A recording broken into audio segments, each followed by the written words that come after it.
સલાયાના જાવેદ નૂર મામદ ભાયાના પુત્ર સિદ્દીક હાજી ઇસ્માઇલ ચોકમાં રમતો હતો તે દરમિયાન તેના ગળાના ભાગ પર ચાઇનીઝ દોરી ઝપેટમાં આવી ગળાના ભાગે ગંભીર રીતે ચીરાતા તેને સારવાર માટે તાત્કાલિક લોહીલુહાણ હાલતમાં બાળકને તાબડતોડ સારવાર માટે હોસ્પિટલ લઈ ગયા બાદ ગળાના ભાગે ગંભીર ઈજા હોવાથી બાળકને 3 જેટલા ટાંકા લેવા પડ્યા।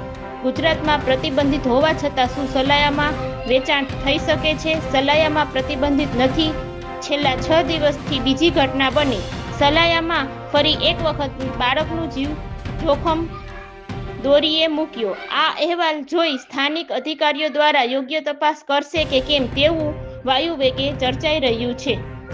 અમે સલાયાના રહેવાસી છીએ અને આપણે હાજી ચોકમાં મારા ભાણેજ રમતો હતો અને ચાઇનાની દોર ગળામાં આવતા અને તાત્કાલિક ધોરણસર અમે સરકારી હોસ્પિટલમાં લઈ ગયા અને લોહી લુહાણ થઈ ગયો હતો અને પછી એને 3 ટાંકા આવ્યા છે। આ સલાયાનો બીજો કેસ છે। એના 7-8 દિવસ પહેલાં એક કેસ થયો હતો ને ચાઇનાની દોર ઉપર પ્રતિબંધ છે તો પણ આ સલાયામાં કેમ ચાલુ છે? એનો પ્રતિબંધ છે પણ તો પણ સલાયામાં બહુ જ વધી રહ્યો છે એનો ચલણ। તો જે અધિકારી એનો જવાબદાર હોય ચોક માંગણી છે અમારી। મોયના મોહसिन भाया रूमा मुझे छोकरो आज इस्माइल चौक में रही था।